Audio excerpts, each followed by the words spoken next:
ছাত্ৰ ছাত্ৰীসকল আজি মই তোমালোকৰ বাবে লৈ আহিছোঁ অসমীয়া ব্যাকৰণৰ এটা গুৰুত্বপূৰ্ণ দিশ সেয়া হৈছে বাক্য পৰিৱৰ্তন আমি একেটা মনৰ অনুভূতি বা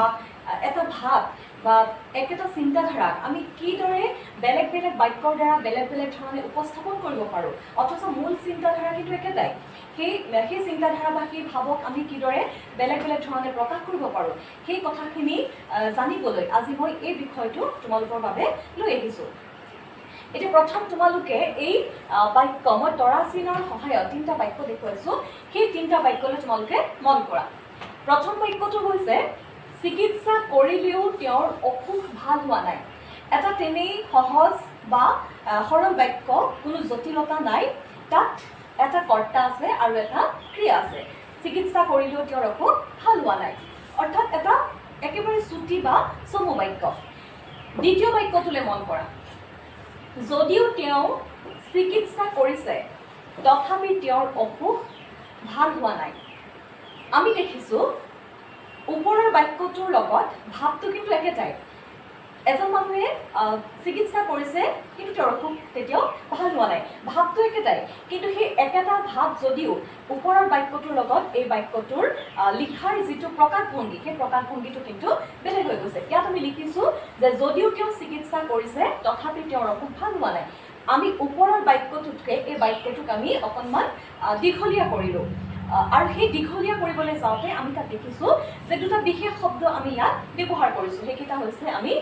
যদিও শব্দটো ইয়াত ব্যৱহাৰ কৰিছোঁ আৰু তথাপি শব্দটো আমি ব্যৱহাৰ কৰিলোঁ সেইটো এটা পদ্ধতি তৃতীয় বাক্যটোলৈ চোৱা তেওঁ চিকিৎসা কৰিছে কিন্তু অসুখ ভাল হোৱা নাই এই বাক্যটোকো আমি অকণমান দীঘলীয়াকৈ লিখিছোঁ অথচ মূল ভাৱটো কিন্তু কি ওপৰৰ বাক্যটোৰ লগত একেই যে মানুহজনৰ অসুখ হৈছে তেওঁ চিকিৎসা কৰিছে কিন্তু অসুখ ভাল হোৱা নাই আৰু সেই বাক্যটোকে আমি যেতিয়া অকণমান দীঘলকৈ লিখিবলৈ গ'লোঁ তেতিয়া আমি লিখিলোঁ তেওঁ চিকিৎসা কৰিছে কিন্তু অসুখ ভাল হোৱা নাই ইয়াত আমি এটা বিশেষ শব্দ ব্যৱহাৰ কৰিছোঁ কিন্তু আৰু ইয়াৰ ওপৰৰ বাক্যটোত আমি ব্যৱহাৰ কৰিছিলোঁ কি যদিও আৰু তথাপি গতিকে আমি এই তিনিটা বাক্যত আমি এটা কথা মন কৰিলোঁ যে ভাৱ একেটাই অনুভূতি এটাই আমি সেই একেটা অনুভৱ বা একেটা ভাৱকে আমি প্ৰকাশ কৰিবলৈ গৈছোঁ অথচ আমি কিন্তু বাক্যটো অকণমান বেলেগ বেলেগ ধৰণে উপস্থাপন কৰিছোঁ গতিকে এই এনেকুৱা বাক্যবিলাককনো কি বাক্য বুলি কোৱা হয় বা এটা সহজ বাক্যকনো আমি কিদৰে টানি টুনি দীঘল কৰিব পাৰোঁ কি কি শব্দ তাত ব্যৱহাৰ কৰিব পাৰোঁ সেই কথাবিলাক এই বাক্য পৰিৱৰ্তনৰ যিটো ধাৰণা সেই ধাৰণাটো তোমালোকে সেই গোটেই আভাসখিনি লাভ কৰিবলৈ সক্ষম হ'বা গতিকে ইয়াত আমি তিনিটা বাক্য দেখিলোঁ যে তিনিটা বেলেগ বেলেগ ধৰণৰ বাক্য অথচ মূল ভাৱটো একেই কিন্তু লিখাৰ ধৰণ যিটো সেই গোটেই তিনিটা বাক্যৰে বেলেগ বেলেগ গতিকে এই কথাখিনি জানিবলৈ আমি এটা বিশেষ দিশ ব্যাকৰণৰ জানিব লাগিব সেইটো হৈছে অসমীয়া বাক্যৰ শ্ৰেণী বিভাগ আচলতে অসমীয়া ব্যাকৰণ বা অসমীয়া ভাষাত বাক্য তিনিটা প্ৰধান ভাগত ভাগ কৰা হৈছে মুখ্যতভাৱে সেই তিনিটা ভাগ হৈছে সৰল বাক্য জটিল বা মিশ্ৰ বাক্য আৰু যৌগিক বাক্য এতিয়া আমি এই তিনিওটা বাক্যৰ ধাৰণা স্পষ্ট হ'লেহে আমি বাক্য আচলতে পৰিৱৰ্তন কৰিবলৈ সক্ষম হ'ম এতিয়া প্ৰথমতে মই এটা কথা তোমালোকক কৈ থওঁ তোমালোকৰ পৰীক্ষাত যেতিয়া এই প্ৰশ্নটো আহে বা তোমালোক যেতিয়া প্ৰশ্নটোৰ পৰীক্ষাত মুখামুখি হ'বা তোমালোকে দুই ধৰণে মুখামুখি হ'বা তাৰ এটা ধৰণ হৈছে তোমালোকক প্ৰথম কেতিয়াবা সোধে যে বাক্য কেই প্ৰকাৰৰ বা কেতিয়াবা এনেকুৱা ধৰণেও সুধিব পাৰে বা যে সৰল বাক্য কাক বোলে উদাহৰণ দিয়া বা জটিল বা মিশ্ৰ বাক্য কাক বোলে উদাহৰণ দিয়া বা যৌগিক বাক্য কাক বোলে উদাহৰণ দিয়া তেনেকুৱা ধৰণে তোমালোকে প্ৰশ্নটো পাব পাৰা তাৰ লগতে আৰু এক ধৰণে তোমালোকে এই প্ৰশ্নটোৰ মুখামুখি হ'বা সেয়া হৈছে বাক্য পৰিৱৰ্তন কৰিবলৈ দিয়ে অৰ্থাৎ সৰল বাক্যৰ পৰা কিদৰে আমি জটিল কৰিম বা জটিলৰ পৰা আমি কিদৰে যৌগিক কৰিম বা এটা যৌগিক বাক্যক আমি কিদৰে সৰললৈ ৰূপান্তৰিত কৰিব পাৰিম সেই গোটেই কথাখিনি তোমালোকে তেনেকুৱা ধৰণেও চাব লাগিব গতিকে সেই বাক্য পৰিৱৰ্তন কৰিবলৈ যোৱাৰ আগতে তোমালোকে সৰল বাক্যনো কি বা কোনবিলাক বাক্যক আমি সৰল বুলি কওঁ বা জটিল বা মিশ্ৰ বাক্য কি কোনবিলাক বাক্যক আমি জটিল বা মিশ্ৰ বাক্য বুলি কওঁ বা আমি কেনেকৈ এটা সৰল বাক্যক জটিল কৰিব পাৰিম বা যৌগিক বাক্য কি সেই গোটেই ধাৰণাখিনি তোমালোকৰ স্পষ্ট হ'ব লাগিব এটা প্ৰথম আমি সৰল বাক্য কি সেই কথাটো আমি চাওঁ আহা এটা প্ৰথম যিটো বাক্য তোমালোকে পাইছিলা যে চিকিৎসা কৰিলেও তেওঁৰ অসুখ ভাল হোৱা নাই মই আৰম্ভণিতে কৈছিলোঁ এটা একো জটিলতা নথকা এটা সহজ এটা তিনি চমু বাক্য য'ত নেকি এটাই কৰ্তা থাকিব আৰু এটা সমাপিকা ক্ৰিয়া থাকিব, তাতকৈ ইয়াত বিশেষ একো নাথাকে। সেইটোৱে হৈছে সৰল বাক্য, একেবাৰে চমু যিটো বাক্য সেইটো সৰল বাক্য। আৰু এই সৰল বাক্যৰ যিটো সংজ্ঞা, সেই সংজ্ঞাটো আমি এনেধৰণে নিৰূপণ কৰিব পাৰোঁ যে যি বাক্যত এটা কৰ্তা আৰু এটা সমাপিকা ক্ৰিয়া থাকিব তাকে সৰল বাক্য বুলি কোৱা হয়। গতিকে সৰল বাক্যৰ সংজ্ঞাটো তোমালোকে সদায় মনত ৰাখিবা যে ইয়াত এটা কৰ্তা থাকিব আৰু এটা সমাপিকা ক্ৰিয়া থাকিব, সেইটোৱে হৈছে সৰল বাক্য। দ্বিতীয়তে আহোঁ জটিল বা মিশ্ৰ বাক্য কি। এতিয়া 2 নম্বৰ যিটো বাক্য তোমালোকে পাইছিলা সেইটো হৈছে কি, মই আকৌ এবাৰ কৈ দিছোঁ, যদিও তেওঁ চিকিৎসা কৰিছে তথাপি তেওঁৰ অসুখ ভাল হোৱা নাই। এই বাক্যটো তোমালোকে ভাল ধৰণে মন কৰা। ইয়াত গোটেই ঘটনাটো কি হৈছে, এটা প্ৰধান বাক্য আছে। সেই প্ৰধান বাক্যটো হৈছে কি, তেওঁৰ অসুখ ভাল হোৱা নাই। এইটো হৈছে প্ৰধান বাক্য, মানে এটা সম্পূৰ্ণ স্বাধীন আৰু স্বতন্ত্ৰ বাক্য, যিটো বাক্য আমি অকলে লিখিলেও কি অৰ্থ প্ৰকাশ কৰিব। আৰু সেই প্ৰধান বাক্যটোৰ লগত এটা অপ্ৰধান বাক্য লগ লাগিছে। সেই অপ্ৰধান বাক্যটো হৈছে কি, যদিও তেওঁ চিকিৎসা কৰিছে। এই যিটো অপ্ৰধান বাক্য বুলি আমি কৈছোঁ, সেই অপ্ৰধান বাক্যটো কিন্তু এটা স্বতন্ত্ৰ বা স্বাধীন বাক্য নহয়। কি যদি আমি সেইখিনিলৈকে যদি আমি লেখোঁ যে যদিও তেওঁ চিকিৎসা কৰিছে, তোমালোকে নিজেই বুজিব পাৰিবা কথাটো। সেইখিনিলৈকে যদি আমি কথাখিনি ক'বলৈ যাওঁ তেতিয়াহ'লে নিশ্চয় অৰ্থটো কেতিয়াও পৰিপূৰ্ণ নহয়, সি এটা আধৰুৱা অৰ্থহে প্ৰকাশ কৰিব। সি কেতিয়া সম্পূৰ্ণ অৰ্থ প্ৰকাশ কৰিব যেতিয়া আমি পিছৰ এইডোখৰ তাৰ লগত ব্যৱহাৰ কৰিম যে তথাপি তেওঁৰ অসুখ ভাল হোৱা নাই। গতিকে আমি এই বাক্যটোত দেখিলোঁ যে এটা প্ৰধান বাক্য সম্পূৰ্ণ বা স্বাধীন বাক্য থাকিব, আৰু সেই স্বাধীন বাক্যটোৰ লগত লগ লাগিব এটা অপ্ৰধান বাক্য। এই প্ৰথমখিনি যিটো অপ্ৰধান বাক্যৰ কেতিয়াও এটা স্বাধীনভাৱে সি অৰ্থ প্ৰকাশ কৰিব নোৱাৰে, আৰু সি এটা সম্পূৰ্ণ স্বতন্ত্ৰ বাক্য কেতিয়াও নহয়, আৰু সেইটোৱে হৈছে জটিল বা মিশ্ৰ বাক্য। গতিকে জটিল বা মিশ্ৰ বাক্যত সদায় তোমালোকে মনত ৰাখিবা যে কি পাবা, তোমালোকে এটা প্ৰধান বাক্য পাবা আৰু তাৰ লগত এটা অপ্ৰধান বাক্য পাবা। সেই অপ্ৰধান বাক্য আৰু প্ৰধান বাক্য লগ লাগি কি কৰিব, এটা সম্পূৰ্ণ ভাৱ প্ৰকাশ কৰিব। সেইটোৱে হৈছে জটিল বা মিশ্ৰ বাক্য। ইয়াৰ যিটো সংজ্ঞা, জটিল বা মিশ্ৰ বাক্যৰ সংজ্ঞাটো আমি এই ধৰণে ক'ব পাৰোঁ যে যি বাক্যত এটা প্ৰধান বাক্যৰ লগত এটা বা ততোধিক অপ্ৰধান বাক্য লগ লাগি সম্পূৰ্ণ ভাৱ প্ৰকাশ কৰে তাকে জটিল বা মিশ্ৰ বাক্য বুলি কোৱা হয়। আৰু এইখিনিতে মই তোমালোকৰ সুবিধাৰ কাৰণে এটা একেবাৰে সহজ কথা মই ক'ব বিচাৰিছোঁ যে সদায় তোমালোকে মনত ৰাখিবা, জটিল বা মিশ্ৰ বাক্যত তোমালোকে কিছুমান বিশেষ শব্দ পাবা, যেনে ধৰি লোৱা যেতিয়া তেতিয়া, যদিও, তথাপি, এনেকুৱা ধৰণৰ শব্দবিলাক লগ লগাই আমি কি কৰোঁ, বাক্যবিলাক দীঘলীয়া কৰোঁ। অপ্ৰধান বাক্যৰ লগত প্ৰধান বাক্য লগ লগাবলৈ যাওঁতে আমি যেতিয়া তেতিয়া, যদিও, যিজন, সেই তেনেকুৱা ধৰণৰ শব্দবিলাক আমি ব্যৱহাৰ কৰোঁ। সেইটো হৈছে জটিল বা মিশ্ৰ বাক্যৰ এটা প্ৰধান বৈশিষ্ট্য বুলি আমি ক'ব পাৰোঁ। তাৰপিছত আহিলে যৌগিক বাক্য কি আমি সেইটো চাওঁ। তৃতীয় বাক্যটো তোমালোকে মন কৰা, তেওঁ চিকিৎসা কৰিছে কিন্তু অসুখ ভাল হোৱা নাই। এই বাক্যটো যদি আমি ভাল ধৰণে লক্ষ্য কৰোঁ তেতিয়াহ'লে আমি দেখিম যে ইয়াত দুটা সৰু সৰু বাক্য লগ লাগিছে, সৰল বাক্য লগ লাগিছে। আৰু তোমালোকে নিজেই অনুধাৱন কৰিবলৈ চেষ্টা কৰা, ইয়াত দুয়োটা বাক্যই কিন্তু সম্পূৰ্ণ স্বাধীন বা স্বতন্ত্ৰ বাক্য। অসুখ ভাল হোৱা নাই এটা স্বাধীন বাক্য, তেওঁ চিকিৎসা কৰিছে এটা সম্পূৰ্ণ স্বতন্ত্ৰ বা সম্পূৰ্ণ স্বাধীন বাক্য। অৰ্থাৎ এইটোৱে হৈছে যৌগিক বাক্য, যি বাক্যত বাক্যবিলাক সম্পূৰ্ণ স্বাধীন বা স্বতন্ত্ৰ হ'ব, আৰু এটা বা ততোধিক বা দুই বা ততোধিক সৰল বাক্য লগ লাগিব বা মিশ্ৰ বা জটিল বাক্য ইয়াত লগ লাগিব পাৰে, সেইটোৱে হৈছে যৌগিক বাক্য। এতিয়া যৌগিক বাক্যৰ যিটো সংজ্ঞা সেইটো আমি এই ধৰণে ক'ব পাৰোঁ যে যি বাক্যত দুটা বা ততোধিক সৰল বাক্য বা মিশ্ৰ বাক্য যোগ হৈ সম্পূৰ্ণ অৰ্থ প্ৰকাশ কৰে তাকে যৌগিক বাক্য বোলে। আৰু এই যৌগিক বাক্যত তোমালোকে বিশেষভাৱে মনত ৰাখিবা যে যেনেদৰে আমি জটিল বাক্যৰ কথা কৈছিলোঁ যে ইয়াত যেতিয়া তেতিয়া, যদিও, তথাপি, এই শব্দবিলাক যেনেদৰে জটিল বাক্যত ব্যৱহাৰ হয়, ঠিক তেনেকৈ যৌগিক বাক্যৰ এটা বিশেষ বৈশিষ্ট্য হৈছে যে ইয়াত সদায় অব্যয় শব্দ ব্যৱহাৰ হ'ব। আমি যেতিয়া যৌগিকত বাক্যবিলাক লগ লগাম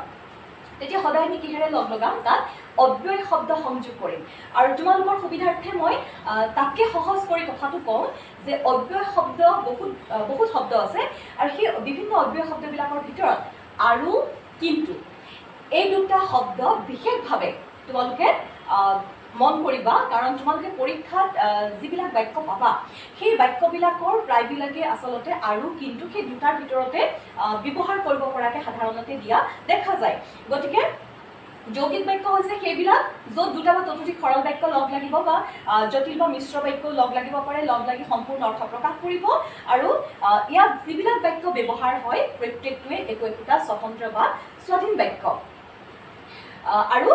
ইয়াত অব্যয় শব্দ ব্যৱহাৰ কৰি বাক্যবিলাক লগ লগোৱা হয় গতিকে তোমালোকে মন কৰা সৰল বাক্যটো সম্পূৰ্ণ বেলেগ ইয়াত এটাই কৰ্তা থাকিব এটা সমাপিকা ক্ৰিয়া থাকিব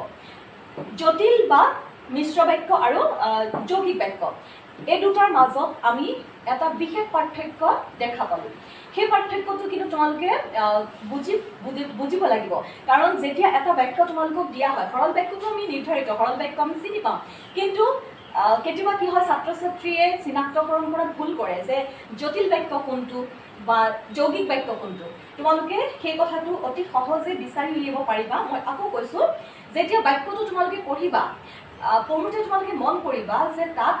দুইটা অংশ তোমালোকে মাতি চাবা যদি দেখা যে দুইটা অংশই সম্পূৰ্ণ স্বাধীন বাক্য ব্যৱহাৰ হৈছে যদি দুইটা অংশই অকলে অকলে মাতিলে সম্পূৰ্ণ অৰ্থ প্ৰকাশ কৰে তেতিয়াহ'লে সেইটো সদায় যৌগিক বাক্য হ'ব আৰু তাৰপিছত যদি তোমালোকে বাক্যকেইটা মাতিছা বা বাক্যকেইটা কৈ চাইছা দেখিছা যে এটাই সম্পূৰ্ণ অৰ্থ প্ৰকাশ কৰিছে কিন্তু এটাই অকলে সম্পূৰ্ণ অৰ্থ প্ৰকাশ কৰিব পৰা নাই তেতিয়াহ'লে সেইটো সদায় জটিল বা মিশ্ৰ বাক্যই হ'ব আৰু সেইটোৱে হৈছে জটিল বা মিশ্ৰ বাক্য আৰু যৌগিক বাক্যৰ মাজত থকা পাৰ্থক্য যৌগিক বাক্য সদায় বাক্যবিলাক স্বাধীন আৰু জটিলত প্ৰধান বাক্যটো সদায় স্বাধীন থাকিব বাকী অপ্ৰধান বাক্যটো সদায় কেতিয়াও স্বাধীন বা স্বতন্ত্ৰ বাক্য নাথাকে গতিকে এইখিনি হৈছে সৰল বাক্য জটিল বা মিশ্ৰ বাক্যৰ যৌগিক বাক্যৰ ধাৰণা তাক বোলে বা কোনবিলাক বাক্য সৰল কোনবিলাক জটিল কোনবিলাক যৌগিক সেই সম্পৰ্কীয় এইখিনি ধাৰণা এতিয়া কথা হ'ল তোমালোকক মই আগতে কৈছোঁ যে এই বাক্য পৰিৱৰ্তনৰ যিটো ধাৰণা সেইটো তোমালোকে পৰীক্ষাত দুই ধৰণে মুখামুখি হ'ব লাগিব আন এটা ধৰণ হৈছে বাক্য পৰিৱৰ্তন কৰিবলৈ দিব এটা সৰল বাক্য তোমালোকক দিব সেই সৰল বাক্যটো তোমালোকক ধৰি লোৱা জটিল বাক্যলৈ পৰিৱৰ্তন কৰিবলৈ দিলে বা এটা সৰল বাক্য তোমালোকক দিলে সেই বাক্যটো তোমালোকে যৌগিকলৈ পৰিৱৰ্তন কৰিব লাগিব তোমালোকে কেনেকৈ কৰিবা এতিয়া আমি সেই কথাখিনি আলোচনা কৰিম ইয়াত মই কেইটামান বাক্যৰ সহায়ত তোমালোকক সেই কথাখিনি বুজাবলৈ অকণমান চেষ্টা কৰিম প্ৰথম তোমালোকে এই বাক্যটো মন কৰা এটা সৰল বাক্য মই ইয়াতে লিখিছোঁ অকৃতজ্ঞ লোকে ক'তো আসন নাপায় এটা তেনেই সহজ বাক্য আমি বাক্যটো পঢ়াৰ লগে লগে আমি গম পাম যে এইটো এটা সৰল বাক্য ইয়াত এটাই কৰ্তা আছে এটাই সমাপিকা ক্ৰিয়া আছে ই কেতিয়াও জটিল হ'ব নোৱাৰে বা ই কেতিয়াও যৌগিক হ'ব নোৱাৰে গতিকে এই বাক্যটোক আমি মই দিছোঁ যে সৰল বাক্য এই সৰল বাক্যটোক আমি জটিললৈ নিব লাগিব আমি কেনেকৈ নিম মই আগতে কৈছোঁ যে যেতিয়া তোমালোকে জটিল বাক্য কৰিবলৈ যাবা তোমালোকে সদায় মন কৰিবা যেতিয়া তেতিয়া সময়ৰ ক্ষেত্ৰত যেতিয়া তেতিয়া বা যদি মানুহৰ প্ৰসংগ আহে তেতিয়াহ'লে যিজন বা যি লোক তেনেকুৱা শব্দবিলাক লগ লগাই তোমালোকে বাক্যটো দীঘলীয়া কৰিবলৈ চেষ্টা কৰিবা এতিয়া তোমালোকৰ ইয়াত সৰল বাক্যটো দিয়া হৈছিলে কি অকৃতজ্ঞ লোকে ক'তো আসন নাপায় যিহেতু মানুহৰ প্ৰসংগ ইয়াত আহিলে গতিকে আমি জটিললৈ যেতিয়া নিবলৈ খুজিম তেতিয়া আমি কি লিখিম যিজন লোক অকৃতজ্ঞ ইয়াত আমি কি ব্যৱহাৰ কৰিলোঁ যিহেতু মানুহৰ প্ৰসংগ আছে গতিকে আমি যিজন শব্দটো ব্যৱহাৰ কৰিছোঁ যিজন লোক অকৃতজ্ঞ তেওঁ ক'তো আসন নাপায় একেবাৰে সহজ আমি যিজন লগালোঁ আৰু তাৰপিছত আমি বাক্যটো দীঘলীয়া কৰিলোঁ গতিকে সেই সৰল বাক্যটো জটিললৈ নিবলৈ হ'লে আমি এই ধৰণে কৰিব লাগিব তাৰপিছত আৰু 2 নম্বৰ বাক্যটোলৈ মন কৰা ইয়াত প্ৰথমতে মই এটা সৰল বাক্য দেখুৱাইছোঁ যে গুৱাহাটীলৈ গৈ সি মন্ত্ৰীক লগ ধৰিলে এইটো এটা পঢ়িলে আমি বুজি পোৱা এটা বাক্য সৰল বাক্য কোনো জটিলতা ইয়াত নাই সি গুৱাহাটীলৈ গৈ মন্ত্ৰীক লগ ধৰিলে এই বাক্যটো আমি প্ৰথমতে যৌগিকলৈ নিবলৈ চেষ্টা কৰিম কিদৰে নিম আমি কৈছিলোঁ যে যৌগিকলৈ যেতিয়া এটা বাক্য পৰিৱৰ্তন কৰিম বা এটা যেতিয়া যৌগিক বাক্য আমি লিখিম সেই যৌগিক বাক্যটোত কি থাকিব দুটা সম্পূৰ্ণ স্বাধীন বা স্বতন্ত্ৰ বাক্য থাকিব আৰু সেই বাক্যবিলাক আমি কিহেৰে লগ লগাম সদায় অব্যয় শব্দ দি লগ লগাম আৰু অব্যয় শব্দৰ ভিতৰত আকৌ আৰু কিন্তু সেই দুটা অব্যয় শব্দ বেছি ব্যৱহাৰ হোৱা দেখা যায় গতিকে এই যিটো সৰল বাক্য ইয়াক মই লিখিছিলোঁ যে গুৱাহাটীলৈ গৈ সি মন্ত্ৰীক লগ ধৰিলে সেইটো যেতিয়া আমি যৌগিক কৰিবলৈ যাম আমি কি লিখিম সি গুৱাহাটীলৈ গ'ল আৰু তাত আৰু অব্যয়টো ব্যৱহাৰ হৈছে সি গুৱাহাটীলৈ গ'ল আৰু মন্ত্ৰীক লগ ধৰিলে তাত কিন্তু কেতিয়াও ব্যৱহাৰ হ'ব নোৱাৰে তোমালোকে বাক্যটো নিজে লিখিলে গম পাবা কোনটো অব্যয় তাত ব্যৱহাৰ হ'ব সি গুৱাহাটীলৈ গ'ল আৰু মন্ত্ৰীক লগ ধৰিলে এই আৰু অব্যয়টো ইয়াত ব্যৱহাৰ হৈছে আৰু দুটা বাক্য কি লগ লগাইছে ঠিক এই একেটা বাক্যকে ভাৱটো একেই চিন্তা একেই কিবা আমি বেলেগ বেলেগ ধৰণে একেটা বাক্যকে প্ৰকাশ কৰিবলৈ চেষ্টা কৰিছোঁ এই একেটা বাক্যকে গুৱাহাটীলৈ গৈ সি মন্ত্ৰীক লগ ধৰিলে সেই বাক্যটোকে আকৌ যেতিয়া আমি জটিল কৰিম তেতিয়া আমি কেনেকৈ লিখিম আমি কৈছিলোঁ জটিল যেতিয়া আমি কৰিম আমি যেতিয়া তেতিয়া সেই শব্দবিলাক আমি সময় যদি থাকে আমি সেইবিলাক লগ লগাম সেই একেটা বাক্যক যেতিয়া আমি জটিল বাক্যলৈ নিবলৈ খুজিছোঁ তেতিয়া আমি লিখিম যেতিয়া সি গুৱাহাটীলৈ গ'ল তেতিয়া মন্ত্ৰীক লগ ধৰিলে গতিকে আমি একেটা বাক্যক আমি কেতিয়াবা যৌগিকো কৰিব পাৰোঁ বা আমি কেতিয়াবা জটিললৈও ৰূপান্তৰিত কৰিব পাৰোঁ এতিয়া তোমালোকে এইটো যিটো তৃতীয় বাক্য সেই বাক্যটোলৈ মন কৰা যদিও মানুহজন বুঢ়া হৈছে তথাপি তেওঁৰ কোনো অসুখ নাই বাক্যটো যেতিয়া তোমালোকে পঢ়িয়ে তোমালোকে গম পাব লাগিব যে সেইটো কি বাক্য ইয়াত নিশ্চয় তোমালোকে মন কৰিছা যদিও আছে তথাপি আছে সেইটো এটা বিশেষ লক্ষ্য কৰিবলগীয়া দিশ তাৰপিছতে আমি যদি বাক্যটো পঢ়ো দেখিম তেওঁৰ কোনো অসুখ নাই এটা প্ৰধান বাক্য যদিও মানুহজন বুঢ়া হৈছে এটা অপ্ৰধান বাক্য কাৰণ ই সম্পূৰ্ণ স্বাধীন বাক্য নহয় গতিকে নিশ্চয় ই এটা জটিল বাক্য এতিয়া এই জটিল বাক্যটোক আমি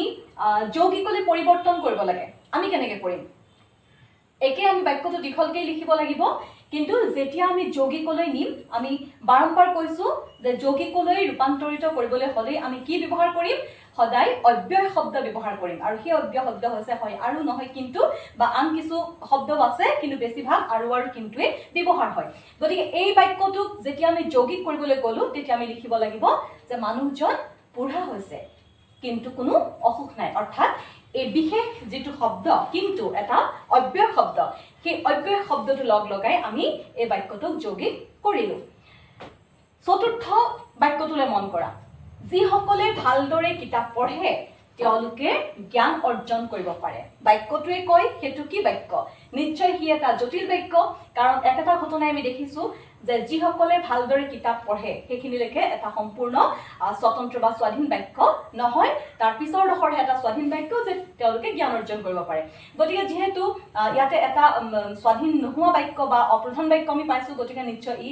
জটিল বাক্য হ'ব আৰু তাৰ লগতে যিসকলে শব্দটো আমি ব্যৱহাৰ কৰিছোঁ আৰম্ভণিতে গতিকে ই এটা জটিল বাক্য আৰু এই জটিল বাক্যটোক আমি কি কৰিব লাগে মই সৰল কৰিবলৈ দিছোঁ তাৰমানে এটা দীঘল বাক্যক তোমালোকে চমুৱাই আনিব লাগে তোমালোকে ছুটি কৰিব লাগে কেনেকৈ কৰিবা বাক্যটো আছিল যিসকলে ভালদৰে কিতাপ পঢ়ে তেওঁলোকে জ্ঞান অৰ্জন কৰিব পাৰে একেবাৰে সহজ কথা যেতিয়া তোমালোকে চমু কৰিবলৈ যাবা বা তা সৰল কৰিবলৈ যাবা ভালদৰে কিতাপ পঢ়াসকলে জ্ঞান অৰ্জন কৰিব পাৰে একেবাৰে সহজভাৱে বাক্যটো লিখিবলৈ গ'লে বা সৰল কৰিবলৈ গ'লে তোমালোকে সেইটো লিখিব লাগিব যে ভালদৰে কিতাপ পঢ়াসকলে জ্ঞান অৰ্জন কৰিব পাৰে এতিয়া ধৰি লওক পৰীক্ষাত তোমালোকক এই বাক্যটো দি দিলে তোমালোকক সৰল বাক্যটো দি দিলে সেইটোক তোমালোকে জটিল কৰিব লাগে গতিকে ইয়াৰ ওলোটাটো তোমালোকে তেতিয়া কৰিব লাগিব তোমালোকক পৰীক্ষাত যদি দিয়ে যে ভালদৰে কিতাপ পঢ়াসকলে জ্ঞান অৰ্জন কৰিব পাৰে তোমালোকে জটিল কৰিবলৈ হ'লে কি কৰিবা যিসকলে ভালদৰে কিতাপ পঢ়ে তেওঁলোকে জ্ঞান অৰ্জন কৰিব পাৰে গতিকে যিকোনো ধৰণে তোমালোকে বাক্য পাব পাৰা পঞ্চম বাক্যটোলৈ মন কৰা তাই এতিয়া ঘৰলৈ যাব আৰু পঢ়া শুনা কৰিব বাক্যটো পঢ়িলে আমি ধৰিব পাৰিব লাগিব যে সেইটো কি বাক্য তোমালোকে মন কৰা তাই এতিয়া ঘৰলৈ যাব এটা সম্পূৰ্ণ স্বাধীন বাক্য পঢ়া শুনা কৰিব স্বাধীন বাক্য মাজত এটা অব্যয় শব্দ লগ লাগিছে আৰু গতিকে যিহেতু ই এটা অব্যয় শব্দ ক'ত ব্যৱহাৰ হয় সদায় যৌগিক বাক্যত ব্যৱহাৰ হয় গতিকে এই বাক্যটো এটা যৌগিক বাক্য এই যৌগিক বাক্যটোক আমি সৰল কৰিব লাগে কেনেকৈ কৰিম অৰ্থাৎ এই দীঘল বাক্যটোক আমি চমুৱাই আনিব লাগে আমি কিছু পৰিমাণ এটা সৰলীকৃত ৰূপ এটা দিব লাগে আমি কেনেকৈ কৰিম যে তাই এতিয়া ঘৰলৈ গৈ পঢ়া শুনা কৰিব আমি অব্যয় যিটো শব্দ আছিল আৰু সেইটো আমি উঠাই দিলোঁ তাই এতিয়া ঘৰলৈ গৈ পঢ়া শুনা কৰিব তাৰপিছৰ বাক্যটো মন কৰা মানুহজন দৰিদ্ৰ হ'লেও সৎ কোনো জটিলতা নথকা এটা বাক্য সেইটো সৰল বাক্য সেই সৰল বাক্যটোক আমি যৌগিক কৰিব লাগে অৰ্থাৎ আমি দীঘলীয়া কৰিব লাগিব মাজত অব্যয় শব্দ আমি বহুৱাব লাগিব গতিকে আমি সেই সৰল বাক্যটো মানুহজন দৰিদ্ৰ হলেও সৎ সেই বাক্যটোক যেতিয়া আমাক যৌগিক কৰিবলৈ কয় আমি কি কৰিম মানুহজন দৰিদ্ৰ কিন্তু সৎ আমি তাত কি কৰিলো মাত্ৰ এই কিন্তু অব্যয় শব্দ দুটাত বহুৱালো বহুৱাই আমি বাক্যটোক এটা ৰূপ দিলো তাৰ পিছত আন এটা বাক্য মন কৰা ভাল চৰিত্ৰৰ মানুহক ঈশ্বৰে সহায় কৰে সেইটো এটা সৰল বাক্য কোনো জটিলতা নাই একেবাৰে চমু সৰল বাক্য সেইটো ভাল চৰিত্ৰৰ মানুহক ঈশ্বৰে সহায় কৰে সেই সৰল বাক্যটো আমি জটিল বাক্যলৈ ধৰি লোৱা পৰিৱৰ্তন কৰিব লাগে আমি কেনেকৈ কৰিম যিহেতু মানুহৰ কথা কোৱা হৈছে গতিকে যিসকল ভাল চৰিত্ৰৰ মানুহ কি বুলি দিছিল ভাল চৰিত্ৰৰ মানুহক ঈশ্বৰে সহায় কৰে গতিকে আমি কি লিখিব লাগিব যিসকল ভাল চৰিত্ৰৰ মানুহ কমা দিব তেওঁলোকক ঈশ্বৰে সহায় কৰে গতিকে আমি যিসকল দিলো আৰু এফালে কমাৰ পিছত আমি তেওঁলোকক দিলো গতিকে আমি তেনেকুৱাকে সৰল বাক্যটোক জটিল কৰিলো তাৰ পিছৰ বাক্যটো মন কৰা এটা সৰল বাক্য মই দিছো পানী গুট মাৰিলে বৰফ হয় এটা ছুটি সৰল বাক্য সেই সৰল বাক্যটো আমি জটিল বাক্য কৰিব লাগে আমি কেনেকৈ কৰিম পানী গুট মাৰিলে বৰফ হয় পানী কেতিয়া গুট মাৰিব এটা সময়ৰ কথা ইয়াতে জড়িত হৈ আছে গতিকে যেতিয়া তেতিয়া আমি আৰম্ভণিতে কৈছিলো যে আমি জটিল বাক্যত যেতিয়া তেতিয়া সেই শব্দবিলাক ব্যৱহাৰ কৰিম গতিকে পানী গুট মাৰিলে বৰফ হয় সেই বাক্যটোক যেতিয়া আমি জটিল কৰিবলৈ গলো আমি কি লিখিব লাগিব যে যেতিয়া পানী গুট মাৰে তেতিয়া ই বৰফ হয় বা তেতিয়া বৰফ হয় গতিকে সেই সৰল বাক্যটোক আমি এনেদৰে জটিল বাক্যলৈ পৰিৱৰ্তন কৰিলো গতিকে ইয়াত মই মাত্ৰ সামান্য কেইটামান উদাহৰণহে তোমালোকৰ সহায়ৰ বাবে আগবঢ়াইছো তোমালোকে এই যদি উদাহৰণখিনি ভাল ধৰণে বুজিবলৈ চেষ্টা কৰা তেতিয়াহ'লে নিশ্চয় তোমালোকে পৰীক্ষাত যি বাক্যই নহওক তোমালোকে খুব অনায়াসে সেইখিনি কৰিবলৈ সক্ষম হ'বা প্ৰথম কথা হ'ল তোমালোকৰ প্ৰথম দায়িত্ব হ'ব কি তোমালোকে বাক্যটো পঢ়িয়ে গম পাব লাগিব যে সেইটো সৰল বাক্য নে সেইটো জটিল বা মিশ্ৰ বাক্য নে সেইটো যৌগিক বাক্য আৰু সেইটো তোমালোকে কি ধৰণে চিনি পাবা মই আকৌ সেই কথাখিনি মই আকৌ শেষত আকৌ কৈছো তোমালোকে কেনেকৈ চিনি পাবা যে সৰল বাক্যটো হৈছে একেবাৰে যিটো চমু য'ত এটা কৰ্তা থাকিব আৰু এটা সমাপিকা ক্ৰিয়া থাকিব সেইটোৱে হৈছে সৰল বাক্য জটিল বাক্যটো তোমালোকে কেনেকৈ চিনি পাবা বাক্যটো তোমালোকে পঢ়িবা পঢ়ি যদি তোমালোকে দেখা যে এটা প্ৰধান বাক্য অৰ্থপূৰ্ণ অৰ্থ প্ৰকাশ কৰাকে এটা অংশ ওলাইছে কিন্তু আনটো অংশই দেখিছা যে অকলে অৰ্থ প্ৰকাশ কৰিব পৰা নাই বা সেই এটা অংশ স্বাধীন নহয় বা স্বতন্ত্ৰ নহয় আৰু যদি যেতিয়া তেতিয়া যদিও যিসকল এনেকুৱা ধৰণৰ শব্দবিলাক যদি বাক্যটোত ব্যৱহাৰ হৈছে তেতিয়াহ'লে সেইটো নিশ্চয় জটিল বাক্য হ'ব তোমালোকে সেইটো চিনি পাবা আৰু তাৰপিছত যৌগিক বাক্য তোমালোকে কেনেকৈ চিনি পাবা বাক্যটো পঢ়িবা পঢ়ি তোমালোকে যদি দেখা যে দুটা অংশ আছে বাক্যটোত আৰু দুইটা অংশই সম্পূৰ্ণ স্বাধীন বা অকলে অৰ্থ প্ৰকাশ কৰিবলৈ সক্ষম হৈছে বা স্বতন্ত্ৰ দুইটা বাক্যই তেতিয়াহ'লে সেইটো নিৰ্ঘাত যৌগিক বাক্য হ'ব আৰু তাৰ উপৰি তোমালোকে মন কৰিবা যে বাক্যটোত অব্যয় শব্দ ব্যৱহাৰ হৈছে নেকি বিশেষকৈ আৰু কিন্তু তেনেকুৱা ধৰণৰ কিবা শব্দ ব্যৱহাৰ হৈছে নেকি যদি হৈছে তেতিয়াহ'লে সেইটো নিতান্তই যৌগিক বাক্য হ'ব তাৰপিছত তোমালোকে সদায় অভ্যাস কৰিবলৈ চেষ্টা কৰিবা লিখি অভ্যাস কৰিবা প্ৰেক্টিছ কৰিবা আৰু যিমান অভ্যাস কৰিবা সিমানেই তোমালোকে বাক্য পৰিৱৰ্তনৰ এই ধাৰণাখিনি শুদ্ধকৈ কৰিবলৈ সক্ষম হ'বা গতিকে বাক্য পৰিৱৰ্তনৰ যিখিনি ধাৰণা মই তোমালোকক দিম বুলি ভাবিছিলোঁ সেইখিনি ইমানেই